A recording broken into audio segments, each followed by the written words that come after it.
What's up, Northwoods Cardboard Gang? Today we're going to talk about the number one thing that you should stop looking for in Pokemon investment in 2023, right after this.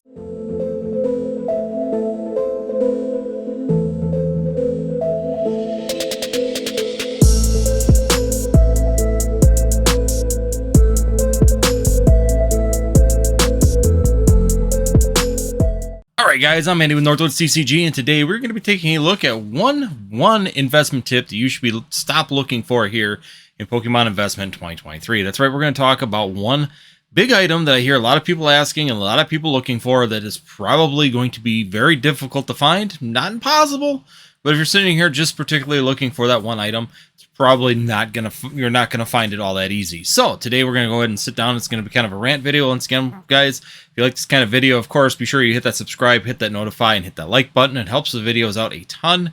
Also, before we go too far into this video, we are going to be doing that Unified Minds box break. Of course, all the information is down in the description below if you guys want to join in on Unified Minds. Definitely a lot of fun. Have box break.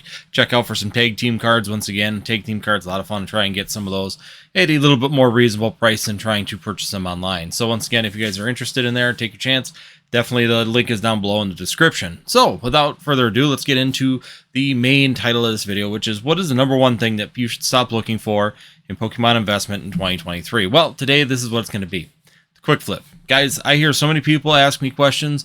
I have so many different comments and messages that come through that are people looking for that quick flip item. They think that they can go ahead and buy a booster box, or they want to know booster boxes, ETBs, products they can purchase in the sealed investment side that can flip today and make some money in the next 2 to 3 months. And it's just not going to be very likely any longer, guys.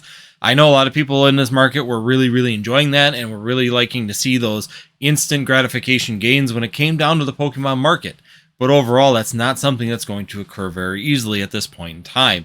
Unless something really changes here with Scarlet and Violet 151 release here in the English version, I just do not see that this Pokemon market's going to see a big boost of where we can go buy a tin such as this. We can just go and buy one from Walmart and just quick flip it for double the price in a couple weeks, even the week that you buy it.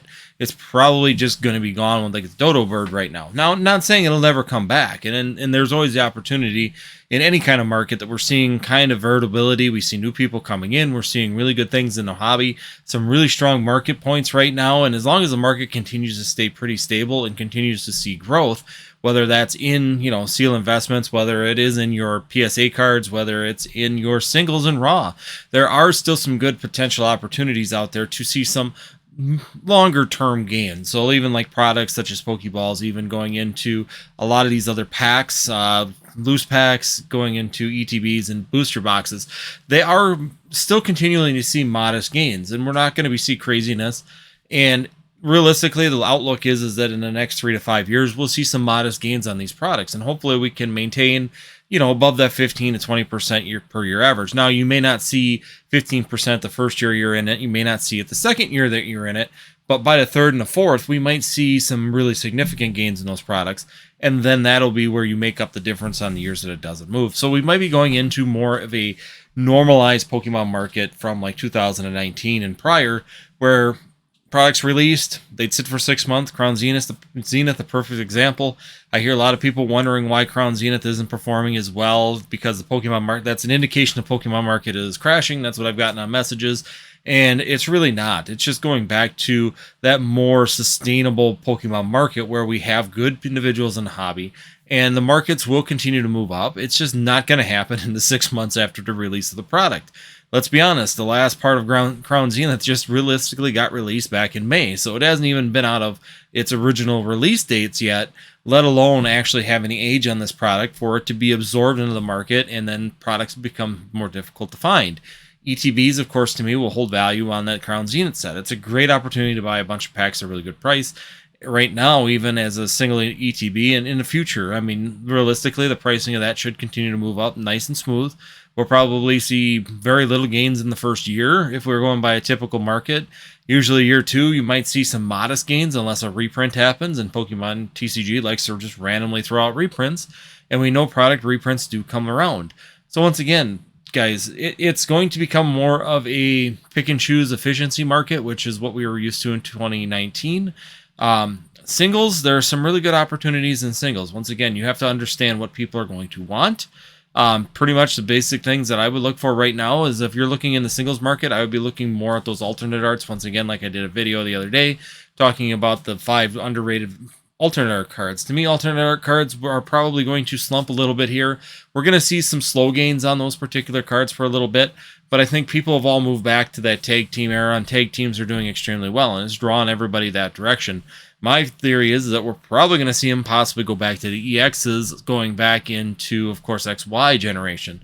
And the reason I think that might happen is because the new ones are EXs. So when people put in like a Tyranitar EX or a Charizard EX, or they put in, these EX cards, they're getting the old ones for XY evolutions and XY era cards, which means that people are going to be jumping towards those and actually buying those, whether it's by mistake or they finally see them. I mean, we've said that several times in this channel of EX cards back in that era being a good card. People are not seeing it. They're underrated.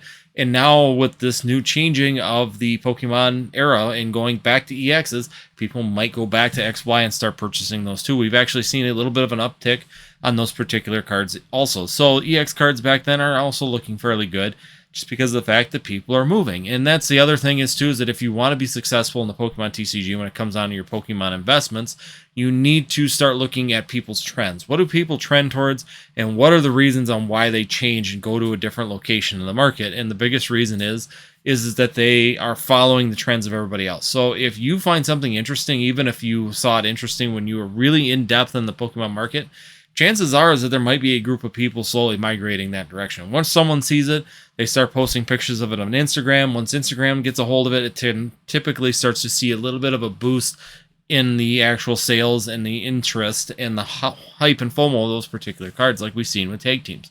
I think a lot of content creators, even myself, have done videos in the past wondering why tag teams never really took off, especially when alternate art started to occur. I really thought tag teams would take off sooner, and it took a little bit longer than I thought. But overall, they have been doing exactly like a couple of us have predicted. And I think the EX cards from XY are probably the next ones on deck.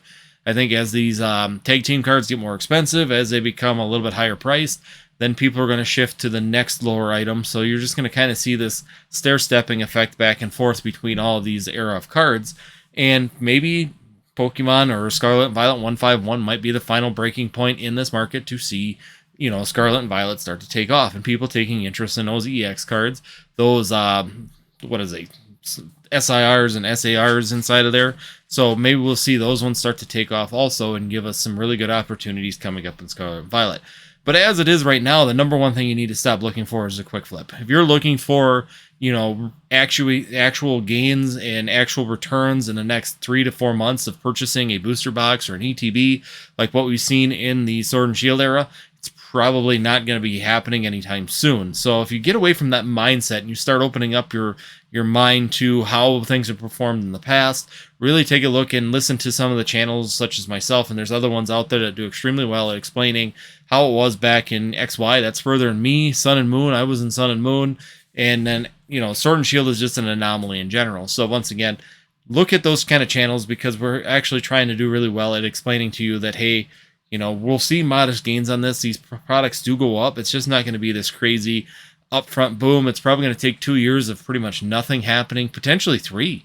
We might see 3 years with some of these products not taking off, especially some of the underperforming sets. So if you were looking at even the base set for Scarlet and Violet, it might be 3 years before we see any kind of actualized gains on that particular product. Overall, there's some definitely those kind of opportunities and those things coming. It's just going to be a matter of it fulfilling itself. Is Obsidian Flame going to draw people in with that new Charizard? I don't think that new Charizard is personally strong enough to bring in a lot of people. It's not that good of a card, in my opinion. It might grow on me. Currently, it has not. I have no interest really in even chasing that particular card, which is kind of a bummer for Obsidian Flame. I was hoping to see some potential when we heard news that there was a Charizard coming into that particular set, that we could see some decent kind of uprising of more people coming back and having more interest, something of interest to bring people in and actually cause performance in that market. But I still have hopes that Scarlet and Violet 151, with the way it's been acting in Japanese, I think there's a lot of excitement in English right now that it's coming. And when that excitement occurs, a lot of times people will buy that stuff up. And of course, on top of it, it sounds like we're not going to be getting the amount of print for the demand in the English market currently. So if that's the case, there's a good storm of possibilities to really do some things for this market overall and change the aspect of the performance on the investing side. But once again, I don't know if that's going to spread out to other sets around, 151, such as Obsidian Flame or Palladium Evolved or base set. I just don't think it's going to cause that kind of hype. I just think that Pokemon 151 set, those products and those kind of sealed items are definitely going to accelerate extremely fast. So once again, I think there might be a reason as an investment side, if you want to look for the quick flip and actually have some opportunity, that might be the set that you might be able to get it in. So we'll see how the overall performance is of that market. So once again, that's one thing I want to talk about. Next thing I want to talk about here before I leave is I keep getting questions about Evolving Skies reprint. Danny Phantom already put out a nice video explaining it on that part of it, how it's probably just a restock. Talking to my friend in the distributing, he said the same thing. They are barely getting enough to even call it a reprint or even a restock. He said they're getting 150 cases of ETBs from Evolving Skies for this reprint. He said it's a restock, so what they're doing is that they're moving product from like MJ Holding and some other places, and they're bringing it back to Pokemon International, and Pokemon International is, instead of sending it down that chain of distributors like Danny Phantom says, they're pulling it back and sending it down the other ones. So now you're going to get an opportunity for your LGSs to be able to get some of these ETBs versus Walmart, Targets, and all the big box stores, which is great for the LGSs because now they're going to get an opportunity to get some of that pot. But on the other hand, it's not really enough to do very much.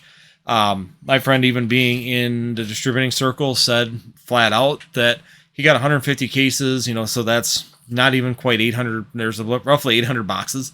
So he said 800 ETBs, and they have 3,000 distributors or 3,000 LGSs they cover. He said that we're not even getting enough product to give each of our LGSs one ETB. So overall, it's really not a big amount of product. It's not going to be a big change. I don't know why some channels have been really pushing this big reprint. I've seen a couple videos come through that Evolving Skies is getting this big reprint and it's going to crush your ETB pricing. Realistically, it's going to be the exact same thing you're seeing now. What we're finding at Walmart is this continuous flow of random Evolving Skies ETBs showing up at the store, and if I was you, I'd still be buying them. I'm still buying them. If I see them in the store, they get thrown in a cart because, hey, Evolving Skies is a hot set. I don't see the prices going down on that from where they're at currently, and there's good opportunity to pick them up at MSRP, and you have a little bit of a nest egg right off the bat with those particular ETBs overall. Or great opportunity to open packs for a lot cheaper than what you can buy them at that $7 to $9 a pack right now, and gets you that opportunity to try and get that Moonbryon for yourself if you're looking for it. So once again, great dual purpose on that particular product to be able to get it at a discounted price, get packs at a discounted price, and have a chance for a Moonbryon, or you just take it and then you have that opportunity for the immediate flip, which is very rare in this market currently. Or the last but not least part of it is, of course, you get the long-term hold on that particular product, and overall I think it's going to have no problem increasing in value slowly over time. So once again, Evolving Skies not really getting a reprint. It sounds like it's just a restock. They're taking all the product from the one set of distributors chain, such as Excel and MJ Holding, and they're moving it around and putting it down the distributor chain. So that's the list of Pokemon distributors that you can see online. So they're taking it from the marketing side and putting it to the distribution side. And that's really the big change that we're seeing, and why we're seeing an increase of product, where people are saying that distributors are getting product is because they're getting a little bit of a supplemental. But realistically, it's not enough to really help out very many people, and LGSs really aren't going to see very much from this particular reprint either. So it's not a big change when it comes down to it. So once again, guys, thanks for watching. If you guys didn't make it this far into the video, once again on this beautiful Monday, hopefully you guys are excited for August, which is going to be starting up tomorrow. But if you did make it this far in the video, be sure you hit that subscribe, hit that notify, and last but not least, hit that like button. Hopefully I bring you good information. Hopefully I can continue to keep you guys at this channel. Once again, if you do like this kind of content and you're interested in what's happening in the Pokemon market, check out the 2 videos that I'll put at the end of this.